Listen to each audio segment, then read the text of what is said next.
E ardhmja marrashkumbullues mbetet një nga çështjet që pritet të zgjidhet gjatë javëve të ardhshme në merkaton e verës. Mbrojtësi kombëtare shqiptare është rikthyer te Roma pas huazimit te Mallorca, ndërsa prej ditësh emri i lidhet me një transferim të mundshëm te Torino, që vazhdon ta monitorojë nga afër. Megjithatë, për momentin prioriteti i 25 vjeçarit është të nisë përgatitjet me Verdekushtë dhe të bisedojë me trajnerin Gianpiero Gasperini për të kuptuar nëse do të ketë hapësira në projektin e ri teknik. Kumbulla është grumbulluar normalisht nga Gasperini për fazën përgatitore në Trigoria dhe pse konsiderohet një nga futbollistët që mund të largohet gjatë kësaj merkatoje. Pas 2 sezoneve në Spanjë, fillimisht me Spanjolin dhe më pas me Mallorcën, mbrojtësi shqiptar është rikthyer në kryeqytetin italian, ndërsa Roma dhe përfaqësuesit e lojtarit do të marrin një vendim përfundimtar vetëm pas një vlerësimi të situatës. Torino mbetet një nga klubet më të interesuara për shërbimet e tij, por nuk përjashtohet as mundësia që Kumbulla të vijojë karrierën në Serie A ose të rikthehet në La Liga. Në një intervistë të dhënë për Corriere dello Sport, mbrojtësi shqiptar ka folur për të ardhmen, eksperiencën në Spanjë, raportin me Mourinho, si edhe mundësinë për të punuar me Gasperinin, duke pranuar se do të donte të punonte. E ardhmja. Nuk e ndjen ende se çfarë do të ndodh.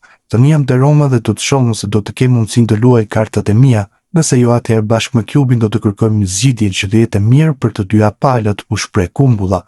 Mbrojtësi theksoi se nuk do ta kishte problem të vazhdonte te Roma, por në rast largimi të shiron të gjejë një skuadër ku të ndërtojë diçka afatgjatë. Nëse qëndroj te Roma, për mua është shumë mirë, sepse nuk kam pasur kurrë probleme me klubin. Nëse largohem, shpresoj të gjej një ekip ku të qëndroj për disa vite, një klub me projekt i qartë. Mendoj se Serie A dhe La Liga janë kampionatet më të përshtatshme për mua. Eksperienca jashtë Italisë më ka ndihmuar të arritem shumë si futbollist dhe si njeri.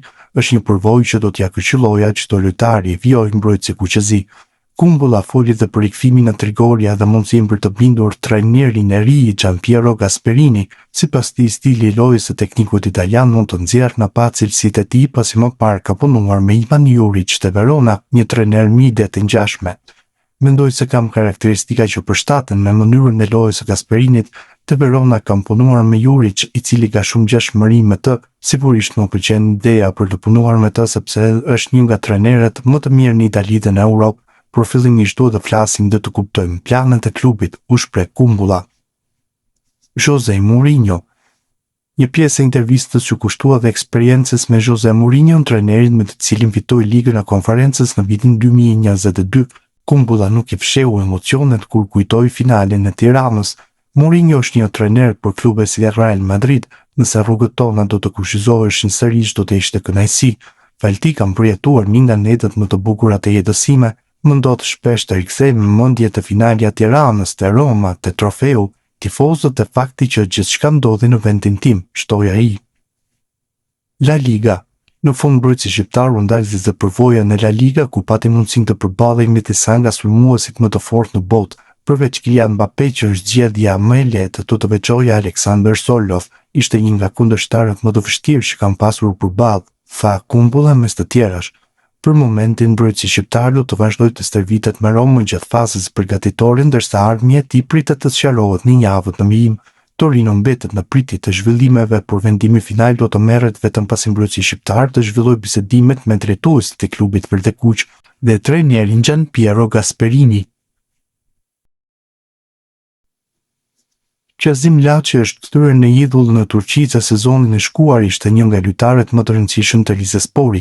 Mesfushori kombëtares ka zënë vendin e tij në formacion si lider, teksa ka dhënë një intervistë gjatë për media turke, ku foli për objektivat e skuadrës për edicionin e ri, jetën në Rize, rolin e tij në fushë, golat më të veçantë të karrierës dhe mesazhin për tifozët.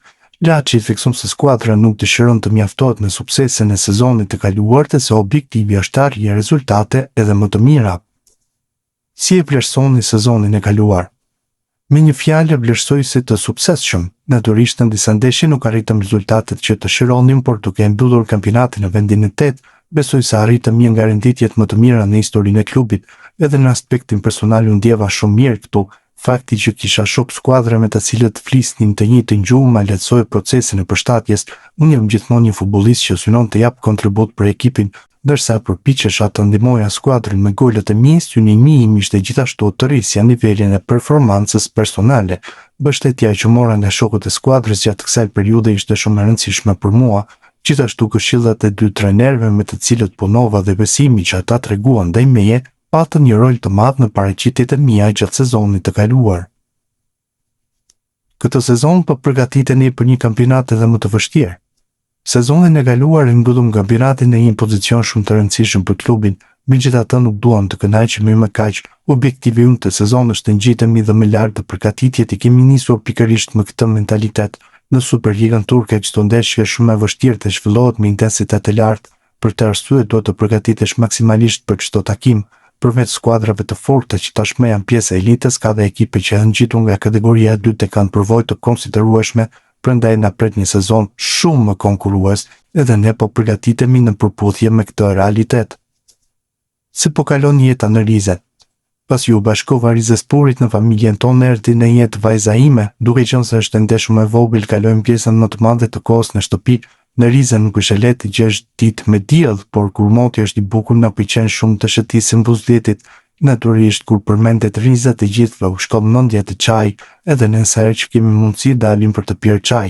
Unë konsumoj mjaft çaj edhe gjatë ditës, mund të them se pi pothuajse në çdo rast. E di gjithashtu se Riza është një qytet i njohur për peshkimin. Nuk më pëlqen të peshkoj, por më pëlqen shumë të ha peshk, edhe në këtë aspekt jam i lumtur që jetoj këtu. Çfarë mund të thuash për të ardhmen tënde te Rizespor? Aktualisht kam dhe 2 vite kontratë, prioriteti im është ta shfrytëzoj këtë periudhë në mënyrën më të mirë të mundshme dhe të jap Rizesporit kontributin maksimal në fushë. Në këtë moment të karrierës sime fokusimi vetëm është te Rizespori, më pas koha do ta tregoj se çfarë do të ndodh. Në cilin pozicion ndihesh më komod në fushë? Që nga fëmijëria janë formuar për të luajtur në të gjitha rolet mes fushës, mund të aktivizohem si numër 6, numër 8 apo numër 10. Që nga pjesa e dytë të sezonit të kaluar kam luajtur kryesisht si numër 10.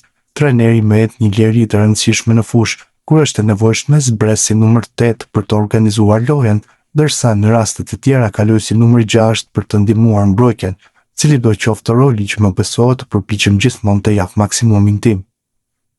Cili është goli që nuk e harron kurrë? Golat që kam shënuar kundër Fenerbahçes dhe Gaziantep janë shumë të veçantë për mua, megjithatë goli ndaj Gaziantepit ka një vend më të veçantë sepse na solli fitoren. Ke një mesazh për tifozët? Sezonin e kaluar patë momente me ulje ngritje në rezultate, megjithatë sidomos në pjesën e fundit të kampionatit krijuam një identitet të mirë loje dhe arritëm rezultate pozitive.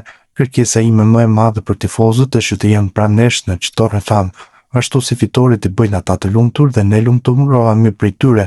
Të festojmë së bashku pas çdo fitorie ka një vlerë shumë të madhe për ne. Në futboll nuk është gjithmonë e mundur të marrësh rezultatin që dëshiron, edhe gjatë ndeshjes nuk mund të jesh gjithmonë e përsi. Pikërisht në ato momente kemi nevojë për mbështetjen e tifozëve, për motivimin dhe forcën që ata na japin për të ecur përpara. Sezonin e kaluar treguam se çfarë është në gjendje të arrijë kjo skuadër, edhe këtë sezon duam të realizojmë objektiva dhe më të mëdhenj së bashku me tifozët tanë. Tashmë nuk janë më vetëm thashëtheme dhe diskutime teorike. Klubi i Lecces ka bërë hapin e parë konkret për të siguruar firmën e El Seid Hysajt, të cilin shpreson ta ketë në radhët e tij si lojtar i lirë. Mbrojtësi i kombëtares shqiptare është pa ekip pasi mbylli kontratën me Lazion dhe mund të zgjedhë ku të vazhdojë karrierën e tij. Ndaj Lecce është hedhur në sulm, duke synuar që të gjejë shpejt një akord me të dhe ta ketë si përforcim por edicionin e ri. Mediat italiane bën të ditur në ditët e kaluara se mes palëve kishte pasur disa kontakte, ndërsa Sky Sport bën të ditur se sot Lecce i ka dërguar ofertën zyrtare futbollistit, duke i treguar edhe kustet financiare që është në gjendje të plotësojë. Gjithashtu, mësohet se lojtari ka 24 orë kohë për të kthyer një përgjigje, pasi te Lecce duan që të përqendrohen në objektiva të tjerë të mundshëm të merkatos, nëse marrin një jo nga rekordmeni i kombëtares shqiptare të futbollit. Sulmuesi i kombëtares shqiptare, Rej Manaj, ka bërë së fundmi një reagim në Insta Story, duke treguar se nuk ka rrjet social tjetër përveç Instagramit.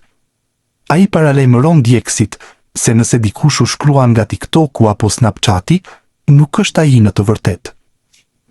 Çdo ditë po më vijnë mesazhe nga njerëz që më pyesin nëse përdor TikTok ose Snapchat. Për këtë arsye, e kam shkruar edhe në bio të Instagramit.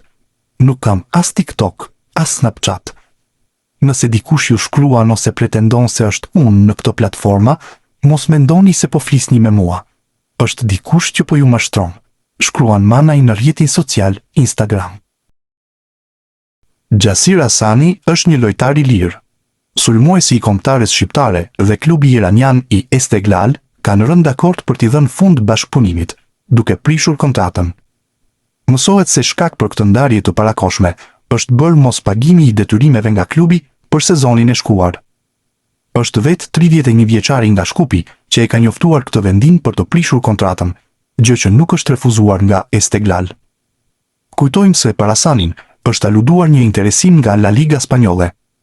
Vetë futbollisti ka konfirmuar disa javë më parë se Getafe është pas tij, mirë po deri më tani nuk ka asnjë lëvizje.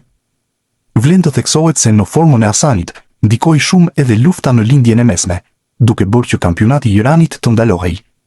Kjo detyroi 31 vjeçarin të rikthehej disa kohë në Shqipëri, duke u stërvitur edhe me Partizanin, por humbi vendin në kombëtare.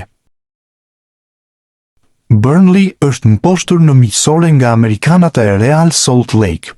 Kjo sfidë prove pati dominues ekipin nga SBA-ja, me këta të fundit që triumfuan 4-1. Gjurmë në këtë ndeshje la edhe Armando Broja, edhe pse jo pozitive. Në minutën e 5 të sfidës, sulmuesi të kombëtares shqiptare ju besua një 11 metrësh, mirë po Broja gaboi nga penaltia. Në minutën e 67, 24 vjeçari shqiptar u zvendësua, duke i lënë vendin sone. Kështu, Broja nuk shfrytëzon mundësinë e artë, që ndoshta mund të jepte shpresa për minuta në sezonin e ri.